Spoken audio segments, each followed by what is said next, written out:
Hello, everyone, and welcome to this week's episode of Netherwar Dragons in Dungeons.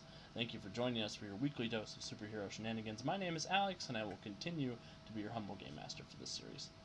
Tonight we are playing Mutants and Masterminds 3rd Edition, the world's greatest superhero RPG, which is produced by Green Ronin Publishing. It is a D20 system that focuses on exciting superhero action with a character creation system that offers unlimited customization options to create your superhero. One thing I also really enjoy is the use of hero points to encourage players to push their characters beyond their limits. These points can be used for rerolls, player scene editing, and even modifying or improving a character's powers in a pinch. Hero points are earned by leaning into genre tropes, acting heroically, good role-playing, jokes I think are funny, jokes I think aren't funny, and suffering setbacks just like superheroes in other media.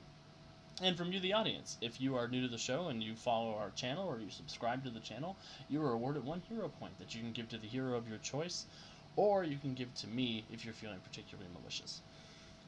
We have gathered some mystic heroes tonight. Say hi, heroes. Hi, heroes. I want to give everyone a chance to tell us a little bit about themselves, the character they will be playing, where else we can find them, and have them answer my question of the day. And you may notice we have another player tonight. My friend Steve Kenson is here joining us for a wonderful one-shot. It's going to be a whole bunch of fun. Looking forward to it. My question of the day is, what was your favorite toy as a kid? And I'm going to start with Kevin, who hates this question. I do hate this question. So many favorite toys. I'm Kevin. I am here on Mutants Masterminds Monday night shenanigans with the Untold Stories project. And when I'm not doing that, I'm doing lots of gaming in person and actually having a life that has nothing to do with gaming also. So that keeps me very busy. I am playing Overdrive, who is our resident speedster. I'm finally back to OG Overdrive, original games. My favorite toy as a kid, if I had to throw one out there near the top, probably be my X-Wing. Little, it's like the greatest starfighter ever. Who would not love that? And as a first generation Star Wars fan, like I was there on the ground floor, so that's it. Over to you, Jonesy. As a member of Gold Squadron, I disagree with you, but you are free to like the X-Wing. Hater.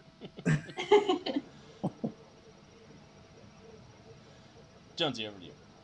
Hi everyone, I am Jonesy. Tonight I will be playing Mortis, our resident necromancer.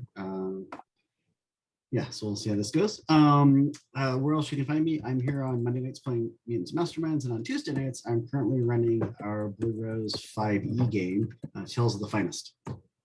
As far as my question of the day, what was my favorite toy? Well, I liked lots of them, but I will have to say I will go with the original old school Lego castle. I actually had the original castle when it first came out,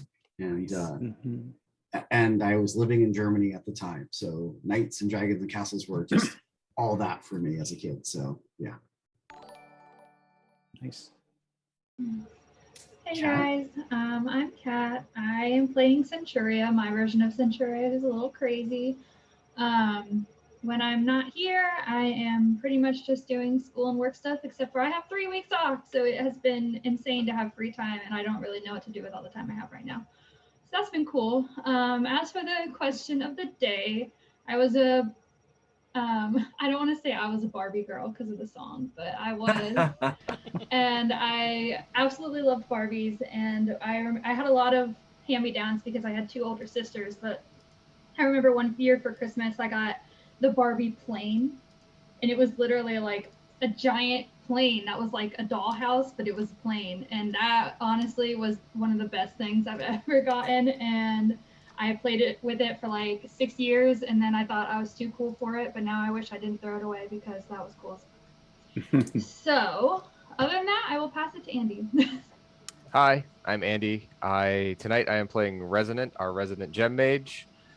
You can find me here for Mutants Masterminds games on Monday nights. You can also find me over on our YouTube channel where I run the Storyforge series where we go through character creation and GM tips and tricks for different things. We're on a little bit of a hiatus right now, but we've got all our back blog videos up there while we retool a little bit and come up with some cool new stuff for everyone.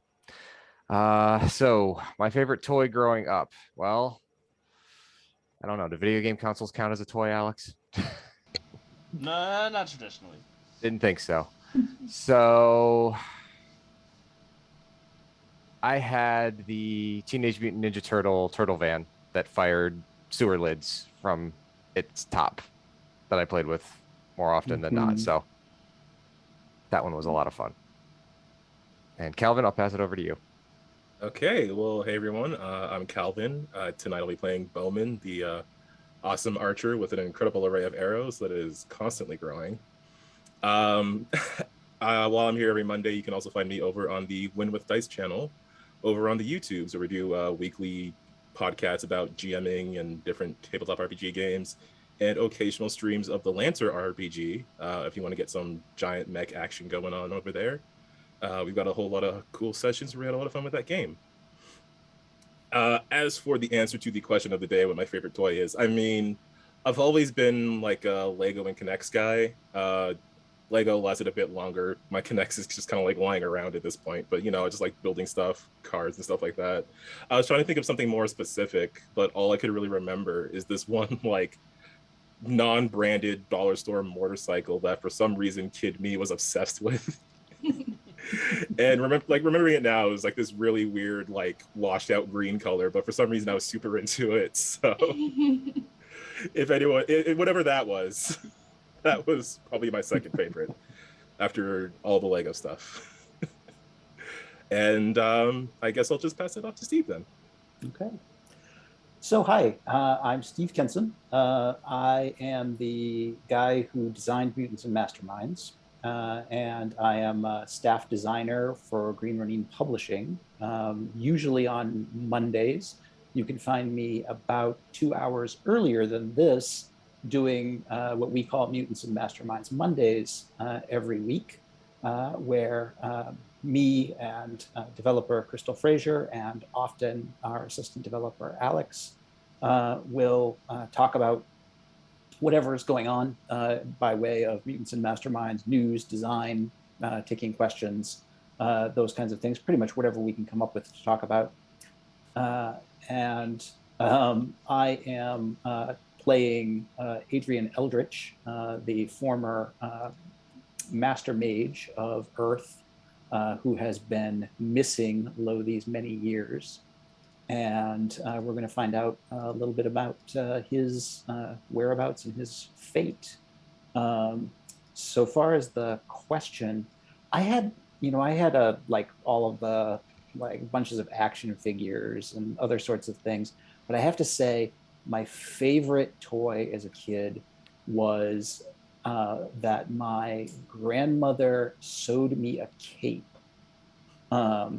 And it was black on one side and it was red on the other side, and it was reversible, and it was the greatest cape ever because it was good for Superman, Batman, Dracula, and pretty much anything else I wanted it for. And I spent a lot of time running around the house in that cape as a kid, like seriously embarrassing my parents, who were just like, we don't know that kid. Oh, I love everything about that. I want to bring capes back. I want to wear a cape in public and not Right? be worried about They're it. great fashion accessories. Like, I just don't think I could pull it off. I'm with you. I think cape should be a thing, but I don't think I could pull one off. Rain or shine. I'd give it a try. It'd be great. It'd be a great article. Yes. I'm wearing a cape at my wedding. I'm not kidding. I'm putting my foot down. And I'm Alex. I'm the GM. I'm also the assistant developer of Mutants Masterminds alongside Steve and Crystal. And my answer to the question of the day is actually, I have a stuffed dog named Oreo who was given to me as a gift by my mom after I went and donated all my Christmas presents to the kids of the neighborhood pretending I was Santa Claus in a bag. So I put all the wrap things up in the bag and I went house to house just giving boxes away to people. Oh. And I think How they gave Alex them of you. back to us because I don't think they were all my gifts to give away. But Oh man. but that was Sorry, my Isaac. gift. Also, shout out to Jace Kestrel in chat who says that Andy runs a heckin' awesome M&M game himself. He does. And I subscribed for the 14th month in a row, so I have an extra hero point that I'm going to give to Steve as a reward for coming on to play with us tonight. I think without further ado, we can go ahead and get started. So, last week on Netherwar, our heroes found themselves in the middle of investigating the transgression of toys, these various toy-related crimes that took place in Freedom City in various different locations. They'd already investigated the Kirby Museum of Fine Art, where they found a painting had jumped off of the wall and smashed a big green vase. They headed off to the visit the on-deck card shop over in the boardwalk, where they discovered a bunch of Freedom League Dark prototype action figures had come to life and tossed the store, throwing cards everywhere, which seemed to be a distraction for a robbery of the vault in the back, which happened to house the original painting of Adrian Eldridge known as the Magician, which is the basis for the tarot cards based on Adrian Eldridge, as well as the painting that was found in the museum. And then they went to the North Bay Yacht Club, where they found a houseboat that was destroyed by inflatable sharks, and the half-drowned cultist lady who owned the houseboat was found adrift at sea many miles away, attributing her survival to a magical artifact that she had in her possession called the Leviathan Band, which allowed her to breathe underwater for 7.5 minutes. It was a very low-power magic item. It's also a very specific magic item. Yes. The heroes also found out that she was doing research into the Mask of Malador the Mystic, hoping to buy it from Warden, who seems to be the possessor of the mask right now, who responded to her with a string of laughing emojis in an email.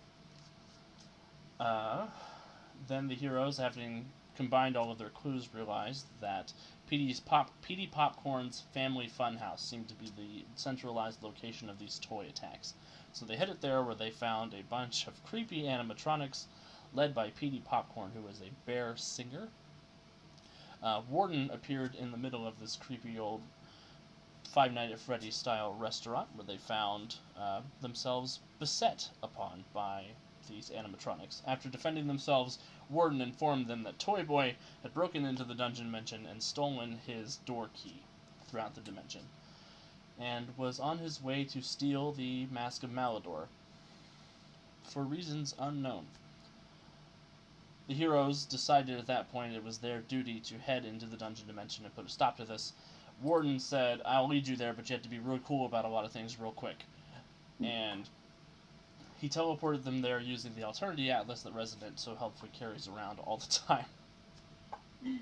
And they found themselves face to face with Adrian Eldridge. Steve, I would like for you to describe what you think your cushy cell looks like after 14 years of sole occupancy. So some parts of Adrian Eldritch are still distinct and recognizable. The white lock at his widow's peak that stands out against his dark hair is still distinctive. His high forehead, his sort of slightly sardonic arched eyebrows, but unlike the Master Mage some of you knew, he has a very full, slightly bushy beard with long streaks of white in the sides of it, cutting through the dark hair that's somewhat unkempt. He still wears the sort of dark blue tunic and the belted at the waist, but looks more sort of like a cloistered monk in it, rather than the competent Master Mage. His tunic is a bit loose and threadbare in spots. And he's not wearing the silver medallion of the Madrosus that he always wore when he was in action as Master Mage, nor is he wearing the long flowing cloak of flight that he's normally well known for. And he definitely looks surprised to see all of you. As surprised as Resonant is when she turns to Warden, go and gives him the eyes, going, "What did you do?" I held up my end of the bargain. I didn't do anything. And she's gonna turn to Adrian and go, "We thought you were dead." So you were meant to. Warden, is it time already? This was sort of a last-ditch effort sort of idea. I see. Well, I suppose it can't be helped. Yeah, that's on me for putting the back door in the secret cushy cell. That I own that. That's my fault. Used to be you took a little bit more pride in your designs. I've been dealing with a lot of prisoners recently. You keep coming for them. You keep knocking them out, and somebody has to put them away. If we didn't knock them out, then they'd be running around Freedom City. That you know that's a problem. And if you didn't give them to me, they'd be running around Freedom City. So we're both helping each other out here. Quit rusing me, okay? We have a Toy Boy situation to deal with. It's at that moment that Centuria, with a huge smile on her face, just launches herself at Adrian and like wraps her arms around him and is like,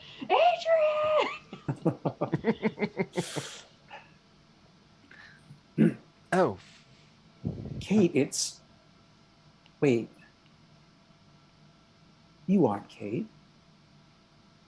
I am Kate, just not the Kate you know. I see. You're actually dead where I'm from. Well, so far as you know. After all, I've been thought to be dead here too. She just has like a blank look on her face, but she's still smiling a lot and she's just nodding. Like, okay. Alex, quick question. Mhm. Is Adrian really alive?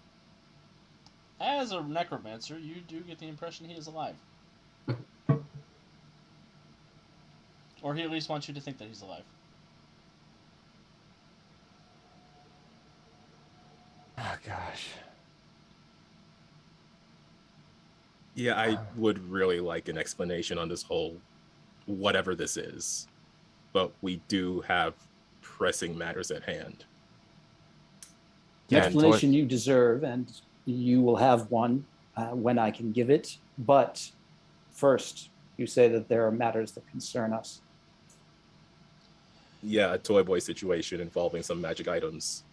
And unfortunately for us, you don't seem to be going anywhere. So if you could, hold tight until we deal with this. I think we all have a lot of questions for you. What magic items? The ones you put together to keep the dimensional barriers up? I see. And Toy Boy? Yeah. He's a ghost now, Warden says. I see. Well, that would make sense. He's been acquiring these items? Destroying them. Worse yet. He's How after many? a golden mask. Is he now? Yeah, that's why we came. More pressing than you know. Oh, boy. Well, then we should be making our way towards wherever that mask is, Warden. Well, it was in one spot. I suspect it may be in several spots now. The dimension moves it around? I thought you said it was locked behind the door. It should be there. That's where it should be. But if that grubby little ghost has got his mitts on it, then it's wherever he wants it to be.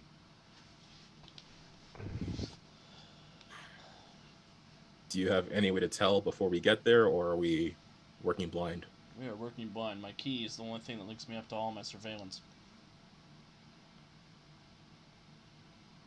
Then we had best investigate quickly, Warden. That mask and the cloak are maybe all that's left. Yeah, I think they got everything else. if I was reading the situation right from them. Wait, the Cloak of Flight? Yes.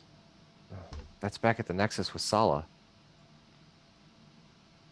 Is it still? Yeah. Last we saw, yeah. Faithful Sala. Sala said another one showed up a day or two ago. Another cloak or another item? Another cloak. Interesting. Yeah, you didn't happen to give any extras away to someone, did you? Maybe a matching set of some sort. There aren't any extras per se, but as Centuria has reminded us, it is an infinite multiverse. That would be an interesting loophole. Because oddly enough, Adrian also has one here with him. Oh boy. And I thought my dimensional travel was funky. All right, Warden, let's go. We need to put a stop to Toy Boy, right? I concur. Lead the way then. And he'll walk over to Adrian's cell, which is left unlocked because Adrian is here of his own volition. And Warden will swing the door open, look both ways of the hallway, and you all start hearing klaxons sounding outside in the hallway. That's not your security for this door, is it? Not for this door. This So door's not Overdrive open kind of snaps out of it. Like, you know that meme where the woman's kind of glaring at the guy, saying she's probably thinking of other women. And Overdrive is that guy thinking, when did the rest of Freedom Week Dark get action figures? Now the clock's what's going on? He totally zoned out that whole conversation. Ah. I've had an action figure, but it's fine. It's really not that big a deal. Me and Bowman over here like old news. We're in the Freedom League. We've got merchandise. Mm-hmm. The doorway swings open into a dim corridor of gray stone and stale air, lit intermittently with pale orbs that flicker like torches. The hall extends forward, but it's hard to estimate the distance. No decorations adorn the plain walls, and the only features are the occasional intersecting hallway. The air carries a faint whiff of dust and bleach. And far off in the distance, over the sound of the klaxon, you can hear the echoes of metal clanking, indecipherable voices, and the ragged sound of stone grinding stone. And Warden will lead you out into the hallway. Warden, is there something else loose in here? Well, Toy Boy has the key. He can let anybody out he wants to. And as I have stated previously, I have a great deal of supervillains locked up in here. Eldritch snaps out his cloak and whips it around his shoulders, fastening it around his neck. Well then, we had best find the mask, and quickly. Yeah, what's the quickest path from here? He kind of looks up and down the hallway. Usually I can just go wherever I want with the key. But since that's not an option. I think it's that way. Overdrive? Do you want to give it a scout? Oh, that's handy. I'm out. Until he gets back, let's walk this way. And Morton just sort of sets off with his tonfas drawn. Overdrive, give me a perception check as you're zipping along. Perception. Coming up.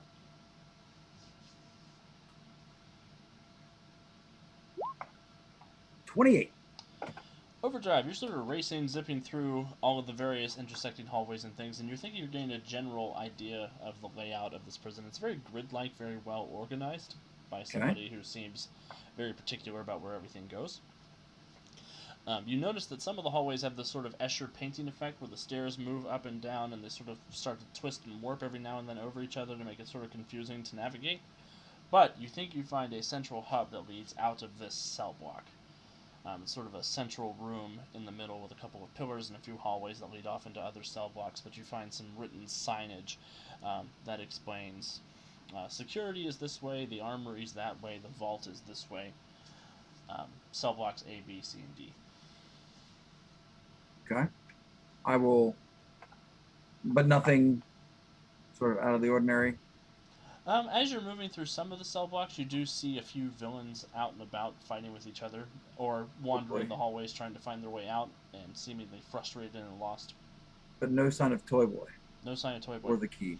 Or any toys, oddly Or any enough. toys. All right, I will zip back to the group and report that. Warden goes, oh my god. Shoot, zip back in. Speedsters. You teleport in when you want to. That's different. No, it really isn't. I don't have a wind machine as part of my budget. Overdrive, did you find anything? Well, there's some villains out and about. No sign of Toy Boy or his toys. But yeah, the villains seem to be fighting each other and or wandering around lost. Did you find the hallway to the vault? Yes. That's where we need to go. Okay. Excellent. Everybody buckled up? What? Speed wake. Quickest way to get there. Hate it when he does that. So, Warden is very surly. As Overdrive, what does it look like as you gather everybody in your speed wake and rush off with them? Sort of that reddish silver blur in amongst the group, and next thing they know, they're flowing along at a high rate of speed on a cushion of speed energy. And no, it's kind of comfy, you know. So at first they're panicked, but then it's kind of like, oh, this is nice. And we get to the vault, everybody's back on their feet with the greatest of ease. Warden's rocking back and forth a little bit. He remembered the inertial dampeners this time. And again, you find yourself in the sort of central hub with hallways branching off into various locations. There's a large stone pillar in the center with stairs that go up it that give you sort of a view of this room. As you're sort of assessing which way you want to go towards the vault, everybody give me a perception check.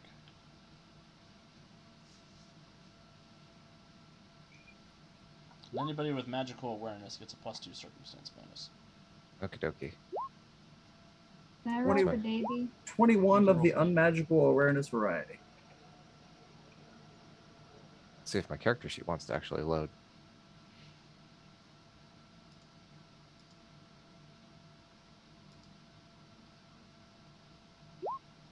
Dang. Centuria somehow did better than you.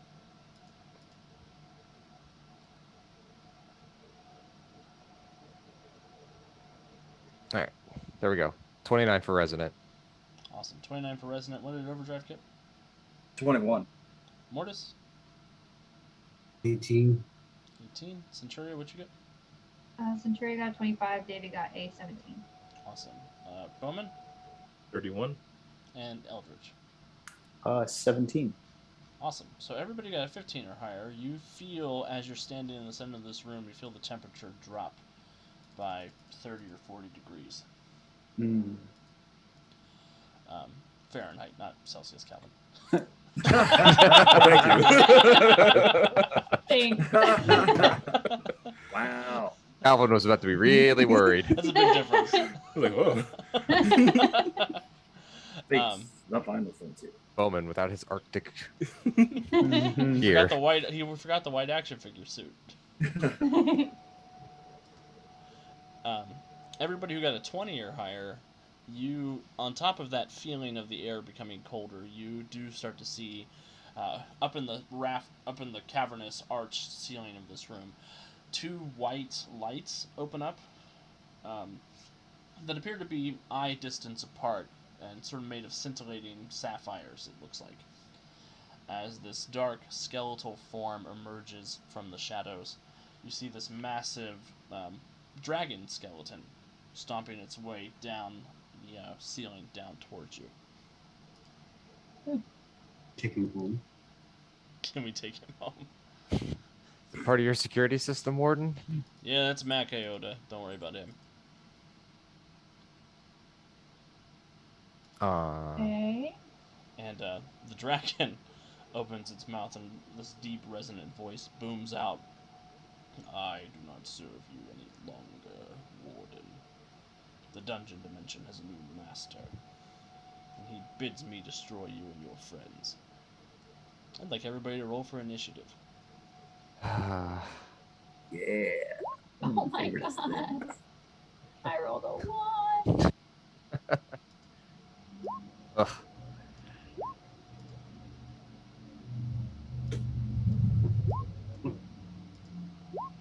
$49. Yeah. Love that Oh. speedster. Speedsters. You got 40 more points than me. Oh. I'll circle back.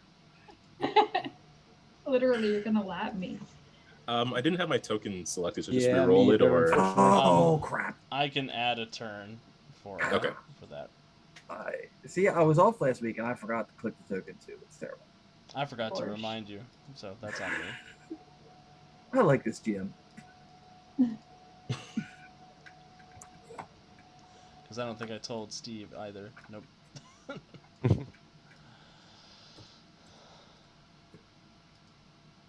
Alright, don't mind me. I'm just going to get the turn order set up. One moment. Who all forgot? Bowman forgot? Eldritch too.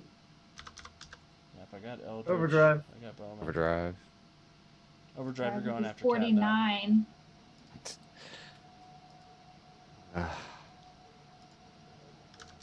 I want to fight the undead dragon. I'm going to take the undead dragon home. Yeah.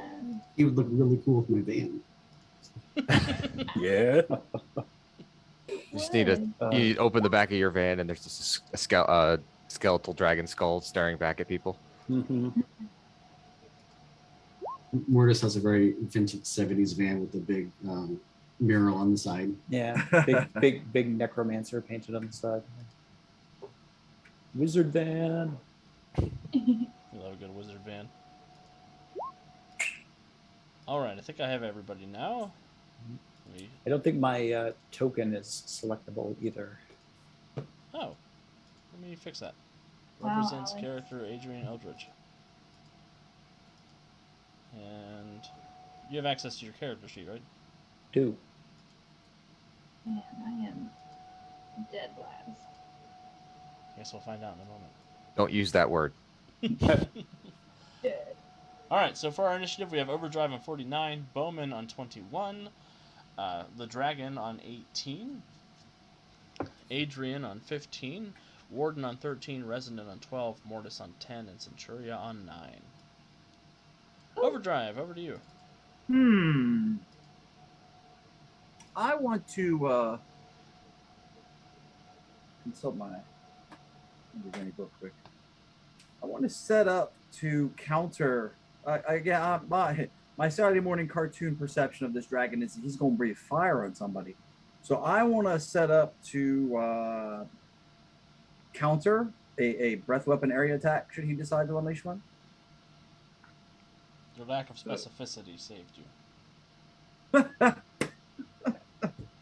Okay. You can set up, you can ready an action to try and counter a breath weapon Okay. with your flash arms. Yes. Awesome. Bowman, Speed check. over to you. Okay. So this dragon, it's still like up in the air currently. Yes. Clinging to the walls, climbing down to come and get you. Okay. Let's see if we can't slow him down a bit. Let's go with the old classic bola arrow. See if we can immobilize this guy and make him defenseless. I think you're gonna need a bigger bola. Right. I'll try to like time it when his legs are kind of close together and hope that it works. Or maybe I'll just tie his toes together. Yeah. Now you're talking. 25 will hit. Is that an affliction? Oh, it's an affliction 9. Okay, it's rolling as damage for some reason. So dodge 19. Oh. Is it? I was wondering why it was a DC 24. That would be a range affliction 14. I might have. Yeah, I forgot a power attack. It was still on. No worries. All right, that's 1 degree of failure, so he is hindered and vulnerable by your bolo. What happens, Bowman? So Bowman is just like waiting for a moment because he knows his bolas are made for like human-sized enemies. So he's studying this creature as it crawls, just waiting for a moment when like maybe 2 of his legs particularly close together, and just like snatching that moment, firing the arrow off right in between them just to wrap them together with each other. Just to make things a bit more awkward. Perfect. On turn 20, you notice the dragon who's been bound with the bolos. He lets out this deep guttural roar that shakes the whole chamber. And the blue in the sapphires of his eyes glows white. And 4 smaller spectral dragons branch off of him and start flying around the room. Oh, hell no. And on his turn, he is going to attempt to breath weapon all of you down there. So I I've got to guess figure my out ready to action rule. Yeah, I've got to figure out how to handle an instant counter for an area effect, because I don't think technically you can. Oh. But we'll do Opposed- we'll do an opposed opposed power check? power rank check. Yep, with your All right. speeds and my my breath weapon. 37. Nice. That's high. I Yes. Oh, speed 18. Steve, he love stole some ranks of speed from Johnny Rocket. If you want to yell at him. know. The GM made me do it. Uh-huh. That's I've what heard they that all before. say. All right, Overdrive. You notice his mouth opens. He roars, and this cone of cold ice begins to shoot out of his mouth, and you stop that from happening. What's it look like? Right, so Overdrive kind of zips down to a point at a perfect angle, and his arms become blurs as they set up a sort of tornado action, like right for the dragon's face that disperses. It's like all the cold and frost particles just spraying off to the side, harmlessly missing the entire group of heroes. Awesome. The ice sort of hits him back in his big skeletal face. He turns away and he looks at you, and his eye sockets narrow towards you. Uh-oh. And he's going to take an extra effort and go fatigued. And he's just going to drop on Overdrive. I protest this action. I interpose. You certainly may. Oh, snap. You might miss. Yeah, he might miss. 26 hit your parry DC. Yeah, that's gonna hit. All right, Centuria, He might, if you want but he to, doesn't. If you want to interpose, you can. Go ahead and give me a toughness save for DC 29. Okay. Oh no! Let me use the hero point. Centuria Really quick. dies, eaten by a skeleton dragon. Immediately! Wow. She jinxed herself. Wow. Okay, 27 now. 27 will hit. You get a bruise. Oh, I already had a bruise listed on Oh, well, you shouldn't have had a bruise at the start of this fight. there. Oops. 28 okay, still would have obviously. granted you a bruise, so you have 1 bruise. Yeah. Okay. Yeah, so the dragon comes down, Overdrive's life flashes before his eyes, and Centuria flies into the mouth of the beast. It snaps shut, and you're able to sort of muscle your way out of it, but you take some damage. Centuria, you all right? I'm good. That looked like it hurt. You're welcome. Eldritch on 15. Eldritch will incant and gesturing to gather a sphere of magical light into his hands. He unleashes it in a blinding sphere at the dragon's head. Ooh. Excellent. That 14 will hit because he's vulnerable. All right. So, Fortitude DC save for our boy here. DC 24. I rolled a 30. So, what does it look like as the sphere goes off? So Eldritch gathers and incants and says, "Great hooded Hashem, guardian of the night, let your lantern flare and blind all evil sight."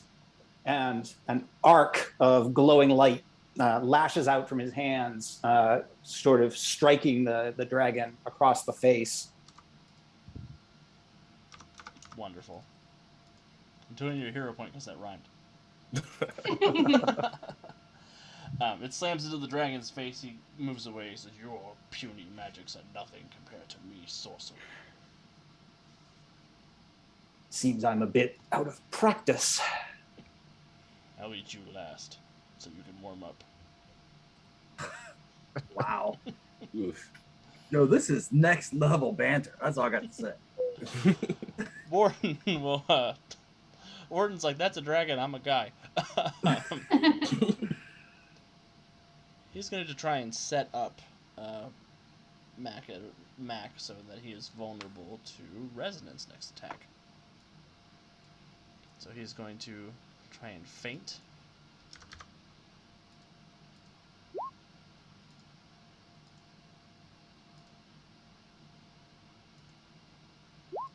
And he will be vulnerable to resonance next attack. So Warden, he takes out the two Tonfas, he rolls over, says, "Hey, you big dumb lizard, I hate working with you anyway."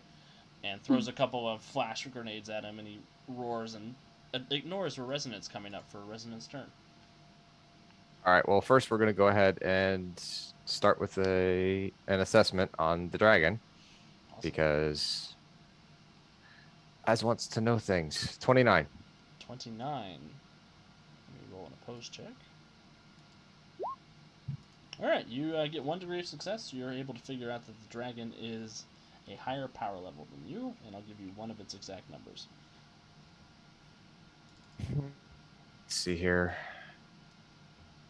I will ask if it has any weaknesses instead. It does appear to be susceptible to fire damage, and it is immune to cold damage. That's what I was figuring, but I wanted to make sure. All right, I am going to look over to Centuria and to Eldritch and say, I am going to make this thing very upset with me. And she's going to pull on her fire opal. So her eyes become an orange color, and her hair becomes that reddish orange into blue for flame. And she is going to throw out a set of flare strikes. Or I'm sorry, opalescent flares. How very dare you? Yes, I know. 24 to hit the vulnerable. Yeah, that'll hit the vulnerable dragon. And it is multi-attack. Is it? Okay, so 24 with his current, that'll be 3 degrees of success, so plus 5 damage. DC 31. 28, so that would be, normally it'd be a bruise, but because of the weakness to fire, it would be a bruise and a daze.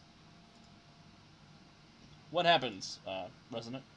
So after pulling on the fire opal, she lifts her hand, and these 3 fiery darts, 1 orange, 1 yellow, and 1 blue, just flare out and strike right around the eye sockets of the dragon, trying to pound into those sapphires, negating the cold. He roars displeasure. You see that the frost around the skeleton begins to melt away, revealing this sort of grimy yellow bone underneath. Well struck, Gemma. Thanks. I could use some assistance with that, though. Mortis, over to you. You said there's 4 little ally spectral dragons that appeared. That as is well? correct, yes. So I'm going to go after one of them. I'm going to fly towards one of them. If I'm close enough, I'm going to get up to one of them, and since they speak to me spectral, I'm going to see if I can make them go in the vault. That's a brave idea. Okay. Yeah, pretty much. We'll see how this works. While I'm flying out direction, I'm going to yell towards Warden. Where's the big guy from? Here. I don't know. He was here when I got here. Damn it. Not the answer I wanted. He's old. He doesn't know why he's here. But we had a deal. Shakes his little tonfa at it. I altered the deal.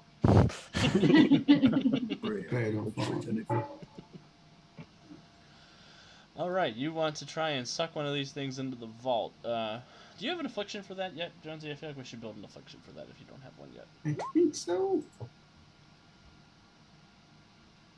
Yeah, it's like an attack movement power. Okay, I got it. DC 19. 19 will hit. That's resisted by will.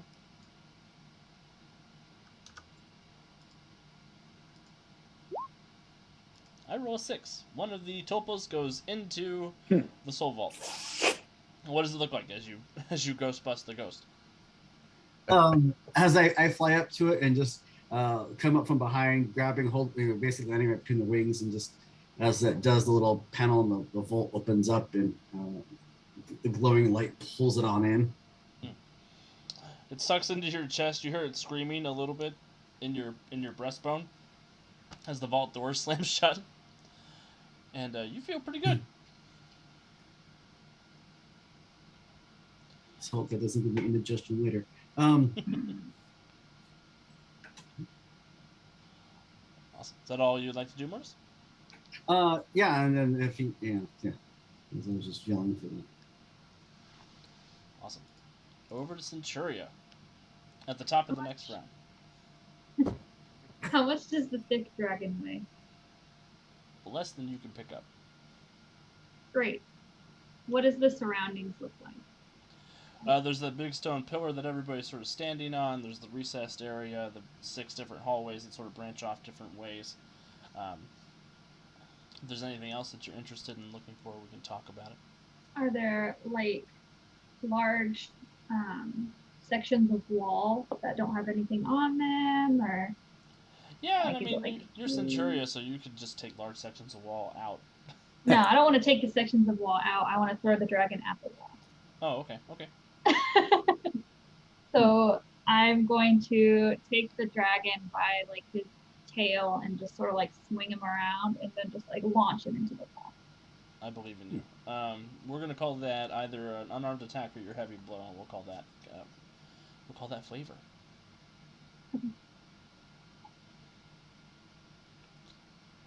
Gosh, 13. Well, Even he though, is like, he is still vulnerable from Bowman's bullet arrow, so that will hit. Wow. He's very big, very DC big. 31. He's got 1 bruise. Oh my god. He got a 32. So you grab him by the tail, you swing him around a little bit, slam him into the wall. He hits, and you hear all of the bones sort of rattled together. And you hear him go, "Ugh!"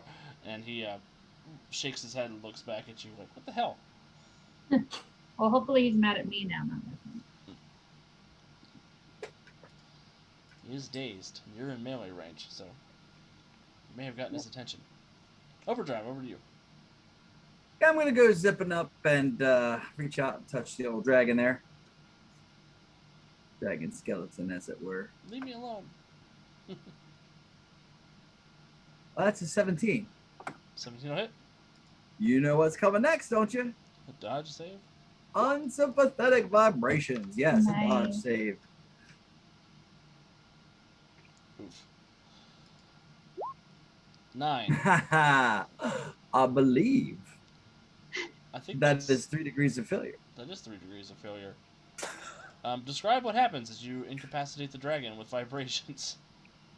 Overdrive's kind of running up as it's glaring down at Centuria, who already took 1 hit for him. He just kind of casually leans on the dragon to touch him, and his hand blurs a little bit as he sets off the unsympathetic vibrations affliction, and then just starting there at the leg bone, just rippling up through the whole skeletal body is this blurring, and then the dragon skeleton just collapses. Oh, did I do that? Sorry. All right, guys, what's next? And Overdrive, as the dragon sort of discorporates and the bones begin to fall and rain all over the ground, the 3 spectral forms will also dissipate. That will drop us out of combat. Centuria will say, I loosened it. Of course.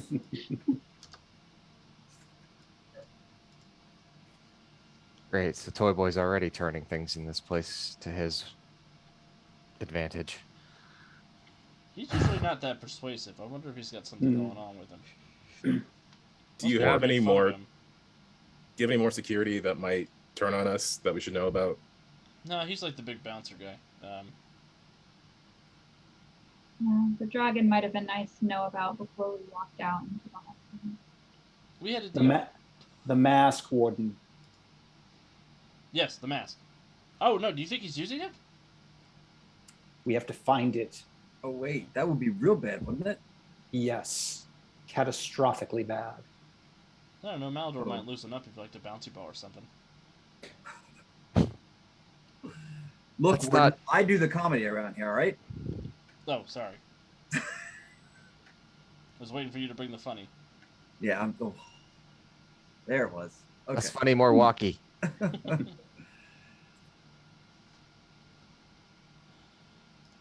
Shall we? Sure. Yeah. Do we Before don't this have gets any way? worse. Do we have any way to zero in on this mask? Any way to track it mystically or anything like that? Warden looks over at Adrian like, do you? I may be able to do so, but it would take some time. And that is a commodity we don't have very much of. Hmm. Yeah, the vault, right? Warden. Yes. That's where I keep it. Let's. Okay. Gemma's gonna point to where the arrow is going. All That right. away. To the vault we go. Awesome. So, making your way to the vault, we're going to handle as a skill challenge. Even with Warden's help, he doesn't have the key, so he is trying his best to lead you the right way, but it is a weird sort of situation, and there are traps along the way. So, however you all want to contribute, we're going to be looking for stuff like athletics checks, relevant expertise checks, investigations, powers that might be useful, perception checks, anything like that that you want to roll to contribute to the group's success. I'm just going to start with Overdrive and go Overdrive, Mortis, Centuria, Resident, Bowman, Adrian. I assume these traps are well hidden. Yes.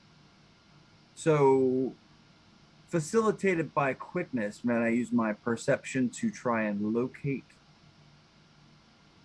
a clear path through these traps and tribulations. You certainly may. 25. 25, that is a pretty good roll. That is one success. Go ahead and narrate what this looks like, Overdrive. Okay, so to the rest of them, there's this stutter, like motion as he's sort of zipping with his quickness. It's something that would maybe take a person at ordinary speed several hours as he's sort of carefully examining the area while not, triggering any traps. So, sort of pointing them out, moving at high speed, probably forgetting while he's doing so that now's not a good time to talk to the group. So all they hear is like, and then sort of coming back. Okay, so if you didn't catch all that, and he'll go through it at normal speed, like turn left at the little tree branch thing over there, and then turn right at the green crystal, like just sort of laying out a path to the traps. Warden's Can like, I do? Warden's like, I need a speed to prove my prison. Can I do a expertise magic check for Eldritch to help find the right way to follow the path that Overdrive has laid out for us? Yeah, for sure. 25. Are you happy with the 25? Could do better, to be honest. It is a success. Yeah. But I'm going to call it a success. Yeah. Okay.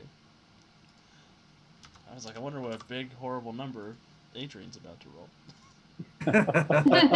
A 2 on the dice is the answer. Yep. So, Adrian, what does it look like as you're using your magic to sort of guide people the path that Overdrive is quickly trying to explain to everybody? Eldritch explains that individually, all of the members of the team have the necessary will and abilities to find their way through the halls of the dungeon dimension, but together, working as a team, their capabilities are multiplied many-fold, and they should be able to navigate this challenge easily.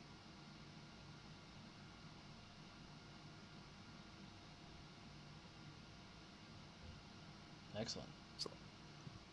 Who wants to help next? It's Mortis's turn. Question for you, Alex. Yes. Have others died attempting to get to the vault? Many. I would Hear like their to souls find. crying out.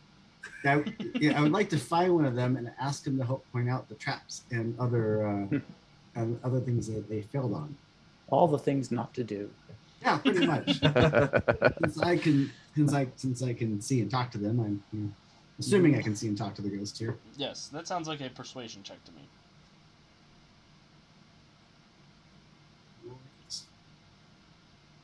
24. That's a success. You find a helpful ghost, Mortis. Do you want to tell me what the ghost is like, or do you want to make up what the ghost is like? The ghost is a failed Golden Age villain who had a stage magician persona. And it basically has the whole Rent It Tux look with the ruffles and the whole bit. And yeah. I'm so glad you found me. Are you going to take me back with you? I understand my body is running around doing some very horrible things. Certainly, I can arrange for that if you can That help makes me two and of us. my allies. We need to find our way to the vault to stop a dastardly villain. Ooh, well, I could definitely help you to the vault, but be careful of those swinging blades right there. And he sort of points down where you're stepping, Mortis. And he'll kind of chat your ear off for a little bit as he's walking alongside you through all these different death traps. He's like, Warden tells me that this man is using my body in the name Abracadaver. Can you believe that? What a horrible pun. I will be happy to help you get home so we can stop him. Do I look like a punster? I was Alakablam, not Abracadaver.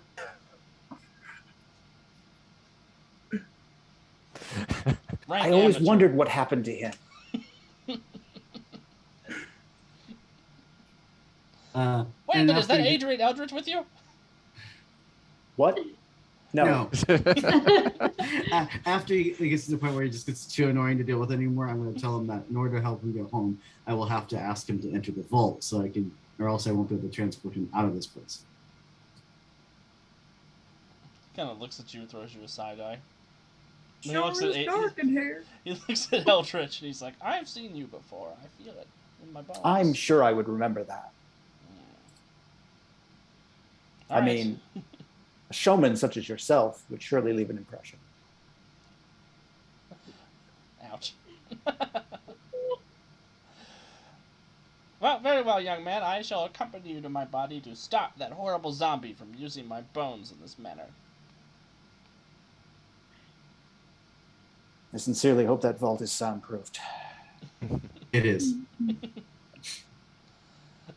And the door opens up. He goes into it. He says, "Oh no, there's a dragon in here."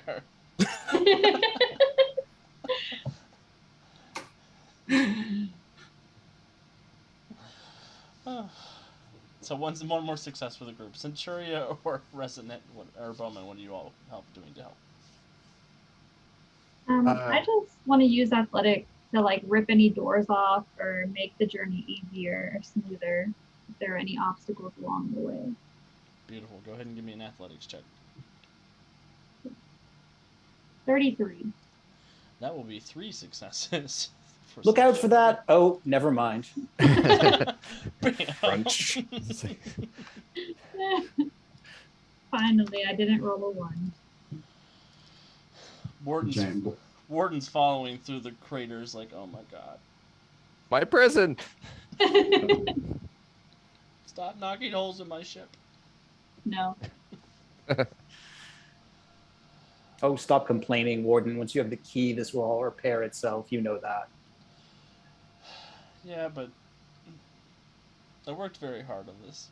And that takes a free action. Oh, effort. Steve, they did meet the archivist and they found the source book, which was just a copy of the Deluxe Heroes Handbook. The sacred text. Creator of the cosmos. Resonant or Bowman? So Resonant would like to use insight to make sure that we're on the right path. So all these twisting and turning Escher style ramps and stuff could throw us off, but I want to make sure that we're continuing on in the correct in the correct locomotion. Excellent. There's the one. I'm sorry. Buddy. I knew it was coming as soon as you That's said still a it. 19 though. I know, but That is a failure if you would like to keep it. I was That's re-rolling. Not a failure. That's a success. That was a 12, so it becomes a 30. That will be 2 successes for the group. So what does it look like as you're guiding people along? How are you? What are you trying to suss out? Like are you getting a sense for how Warden would lay things out just by? Yeah. I'm getting the OCD nature of Warden coming through and doing like, oh yeah, that's the way that. Take a left, take a left, take 2 rights, take a left, and down the stairs, not up. I'm not that predictable. Understood. Do you want to bet? This is why we don't have visiting hours here. Bowman. Okay, I was actually wondering if there are any more villains in our path. I could perhaps use stealth to help guide the team around to avoid any encounters with them. There sure are. That sounds like a good use of a stealth check. Alrighty. I can do way better than that. I'm gonna spend the hero point. Okay.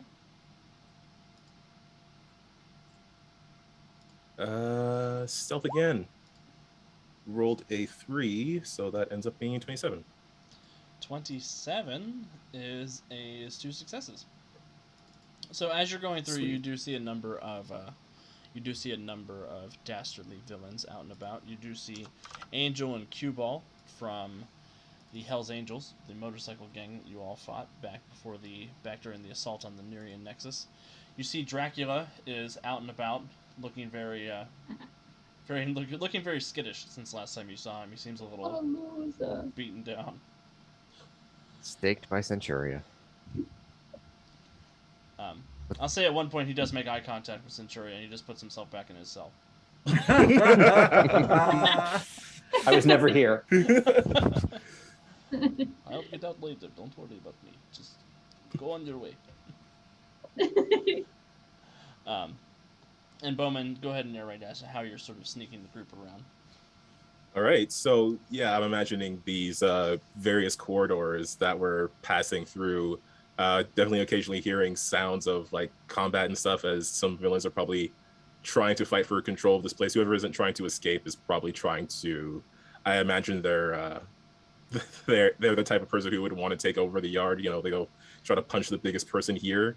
So just occasionally taking advantage of those distractions, waiting to move until we hear a really big explosion, and then just using that sound as cover to sneak past whoever might be also in here. Excellent. Well, also just like taking note of who's out of their cells in case they end up out of this dimension somehow. Perfect. Bowman's writing down names in his little journal. I mean, Warden hasn't made a very good impression in the last few hours, so best to be prepared. This city is disappointed in you. You. We have failed this dimension. All of that rigmarole, you all have acquired 10 degrees of success and no degrees of failure, so that is a very good skill challenge. Through your powers combined, you have arrived in the door just outside of the vault. I'm sure there's flavor text for that. Here, let me double check.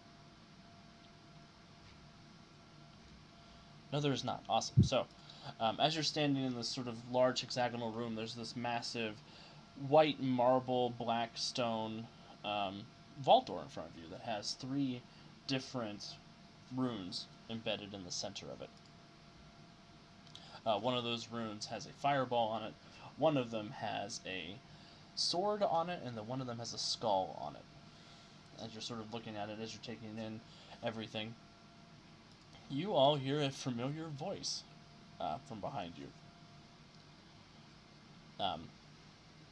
And he says, "Oi, you're the reason I've been stuck down here for 10 bloody years waiting for somebody to come here and let me out. Liberty League. You're all grown up this time." God, no. Rhymer. Grace the Beautiful. Oh, that's even worse. I'm going to put a hurting on you that you're never going to forget. You tried it 10 years ago. It didn't work. I've had 10 years to wait. And now Century is going to smack that accent right out of your face.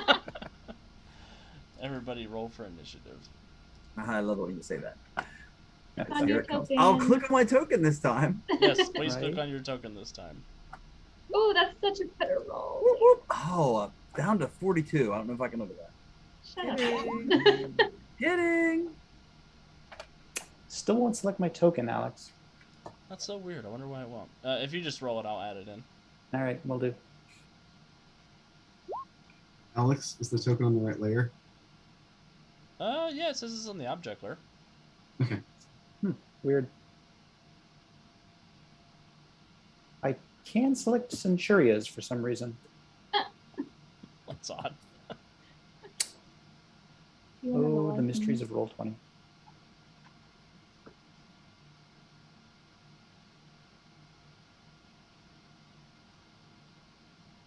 I don't have tokens for the Fomorian Warriors, so I'm just going to use my Space Pirates.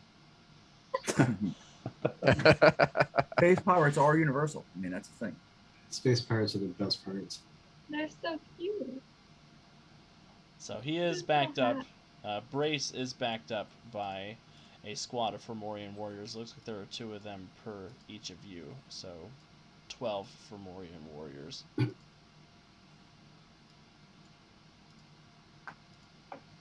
Yeah, Centuria hasn't had a chance to beat this guy up yet.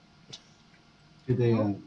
Do these from Orient also sing sea shanties, or is it just parts? It's not in their programming. They actually sing Irish drinking songs.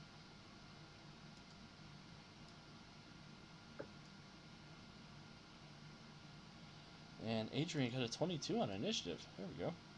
Indeed. The Fomorian Warriors.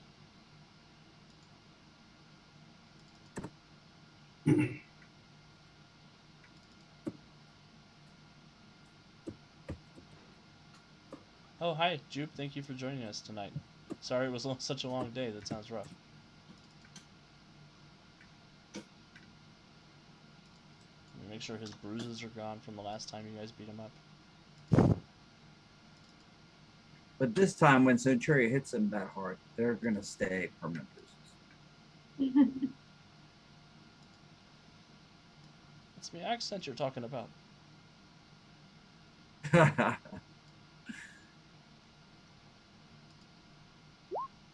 All right, descending order once again. Looks like we have everybody.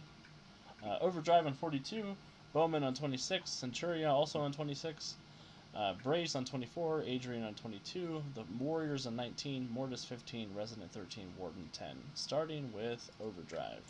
All right. So, is there a cluster of these Fomorian warriors I can catch in a 30-foot radius area?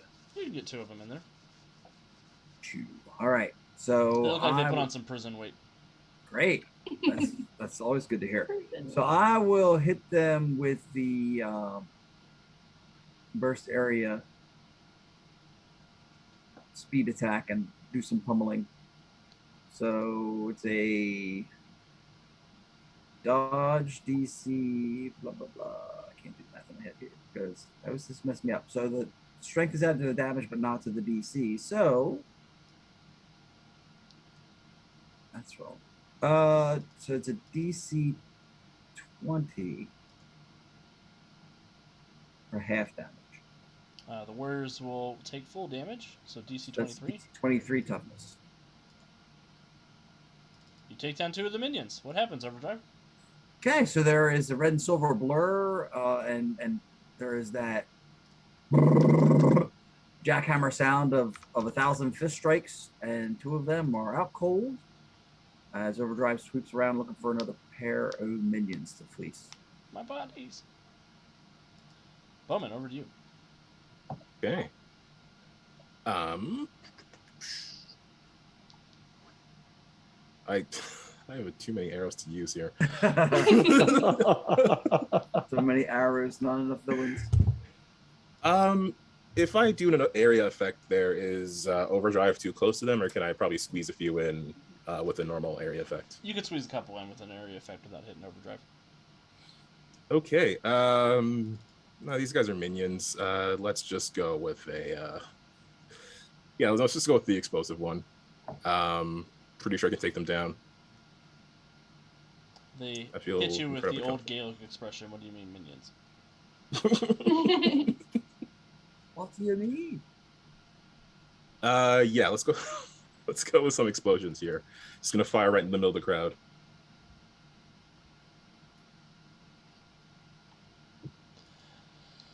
Here we go. The first one will pass the dodge save. Second one fails the dodge save, so DC 22 for one, or DC 19 for the other one. So 19, 22. The one who made the dodge save goes down. The other one is still alive. Also, thank you so much, Jupe, for 100 bits. That grants you a hero point to give to myself or one of the heroes of your choice. But Bowman, what does it look like as you blow up some Formorians? So Bowman sees which ones that Overdrive is going for, so he will aim for like another couple of them. He'll fire off this explosive arrow and just like this very high arc so that it lands like right behind them and then just explodes, sending them flying forwards. And at least knocking one of them out. Excellent, excellent. Jupe would like everybody to know that she does not hate the players, so she's not giving me a point. She is giving a point to the team. Thanks, Save a Jude. point. So there is a free Thanks, point on the Jupe. table if anybody wants to use it. I'm at the table too, though, Jupe. Yeah. Centuria. Okay. So how many groups of minions are left? There are still 3.5. 4.5. Okay. Sounds like takedown 2 is going to be good for my first action. We love a good So, takedown too. I'm going to hit him. Love that takedown too. Ooh, yeah. Crit, 28. I can't roll a 32. That's a shame. Good. So that's one down. Oh, that time I only got a 13. 13 is not enough to hit. Ah, You can spend a hero point if you want. Oh, wait a minute. I lied. 13 does hit them. 13 didn't hit the dragon. You're good. Oh. You're good. I was looking at the wrong stat block. gosh. DC 27. They can roll a 27. That one did not, though. So one more. Go ahead, Century. Keep going. 25.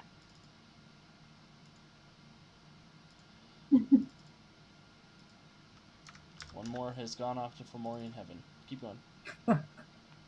Nice. Oh boy. Here we go. Keep going. And another one gone, and another one gone. Are there more groups? Yeah. There's still 5 more targets. Oh, shoot. 5 more individuals. They're sort of in 19. groups of 2.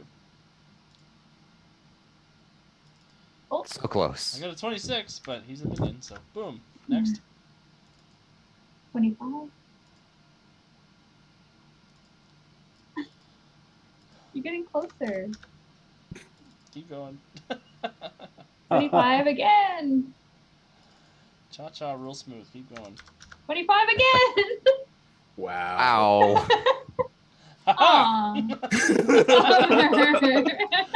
What does it look like, Centuria, as you take down 7 of these hulking gray giant warriors? Yeah.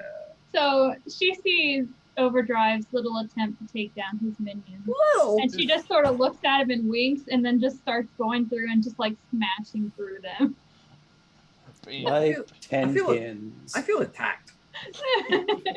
You're lucky you're not. Right. So went after you next.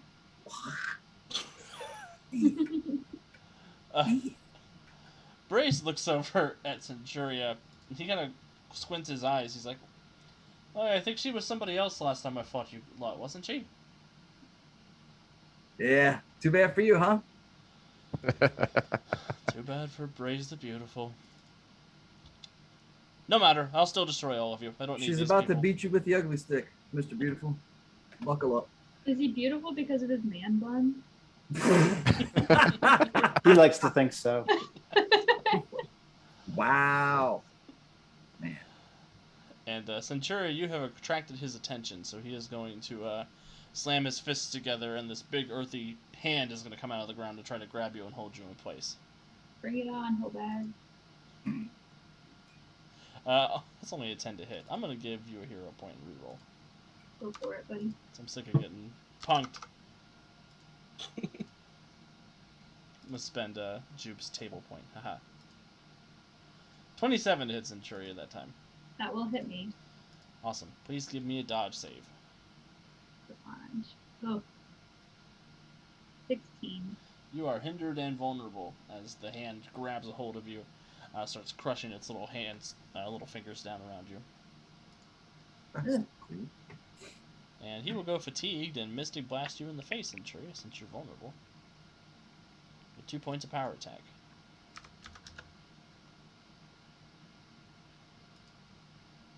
Uh, 24 to hit you. Yeah. DC 28 toughness save.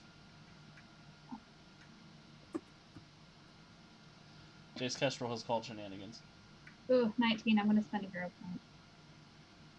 I also call shenanigans. We always call shenanigans. 27. 27, you take a bruise. So he slams his hands together, he conjures this bolt of scintillating green light and throws it over to you, slams it to your face, and he's like, "Haha, I killed her!" And you're not dead when the smoke clears. Can I just be like standing there with my arms crossed? Yes. Nice. Adrian, over to you. All right. Adrian conjures hands, performing mystic passes through the air, and hurls a blast of mystic force at Bress.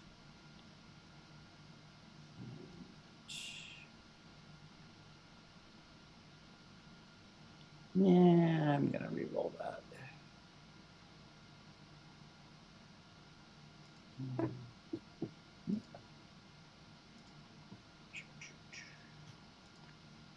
$25. 25 will hit. TC 29. Ouch.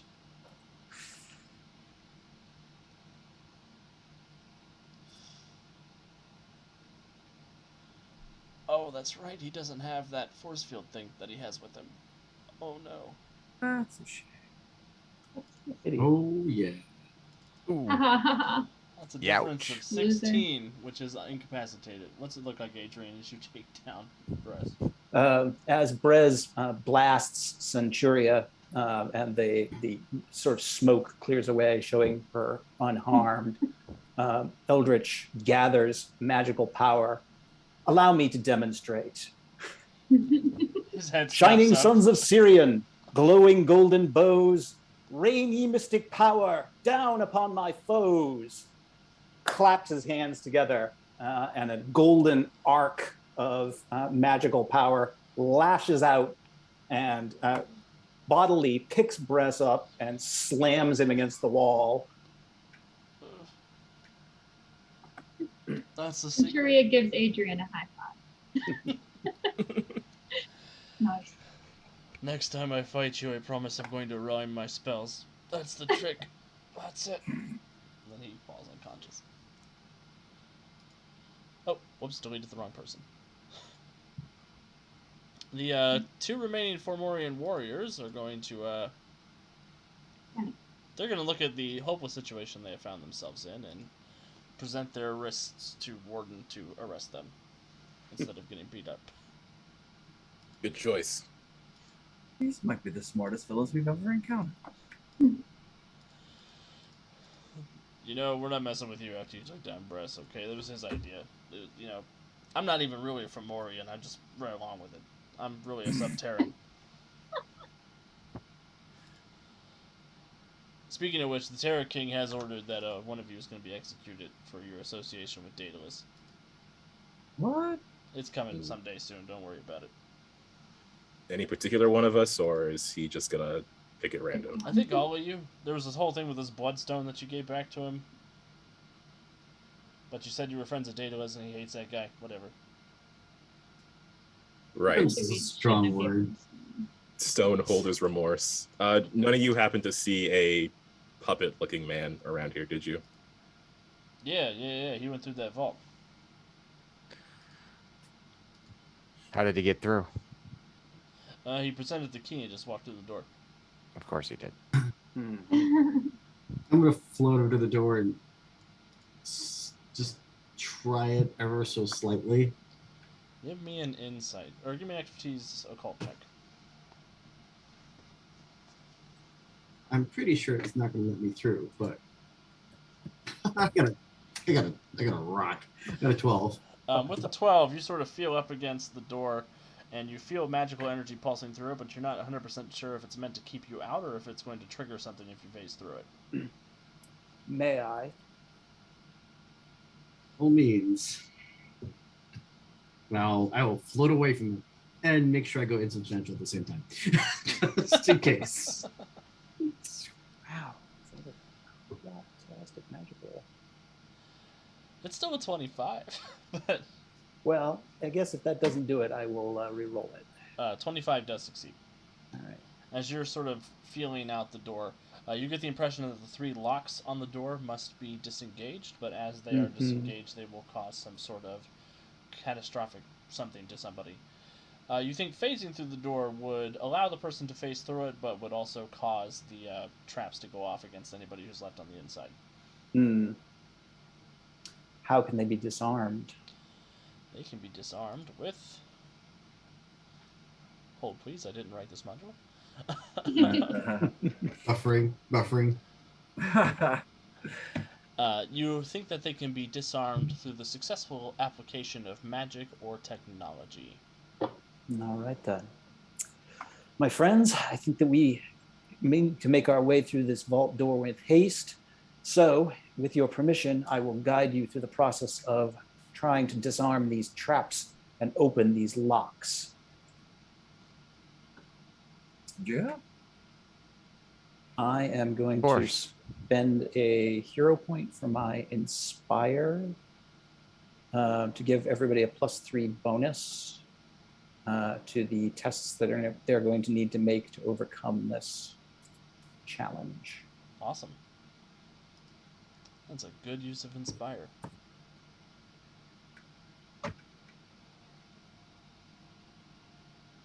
So everyone is inspired by Adrian's words and calming presence. So as mentioned, the use of magic or technology will allow you to start unlocking these locks. Who would like to go first? I'll look over at Mortis and Bowman. Nothing to it but to do it, right? Then let's do it. I got some technology. I got some magic with a 38. With a +3 on my tech, and that's a 23. I could spend my last hero point if I just want a success, but I feel like the magic may compensate for that. I'd hold off on that for now.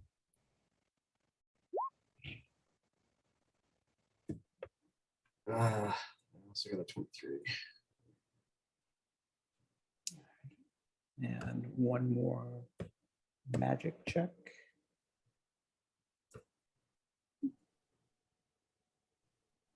We were driving Centuria, just like hanging out in the back.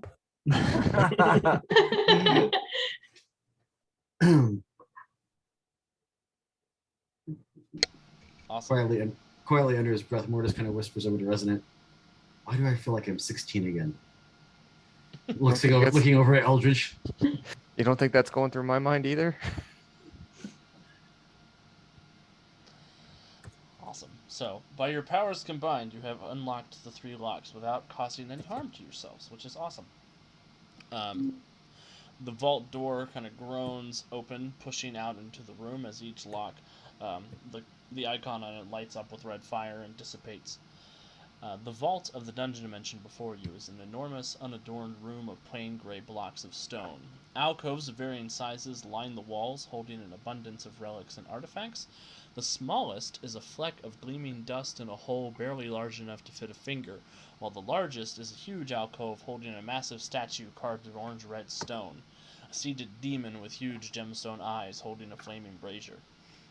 Before one alcove stands a ventriloquist puppet, sans ventriloquist, with arms raised, grasping at a golden skull-shaped mask set with vibrant red stones. The mask trembles and shudders as though it is fighting against the puppet's grasp, and he says, "I did Imbala! Give me the power, I beg of you!" As soon as the door opens, the ventriloquist dummy sort of snaps its head to look at you. The mask, no longer the center of attention, snaps up towards the ceiling. It disappears with a burst of red light and a tremendous whooshing sound. The puppet howls in fury and turns upon you. "You spoiled it! My newest toy, gone! Why are you awful heroes always ruining my games?"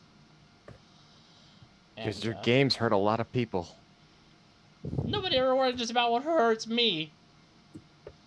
And we're going to go ahead and take our quick little break before we jump into that. So, thank you everybody who's been tuning in and hanging out with us tonight. Yeah, we're about to have a bad showdown with Toy Boy, so we'll see how that goes. Everybody get up, stretch, grab a snack, grab a drink, and we will see you back in just a couple of minutes.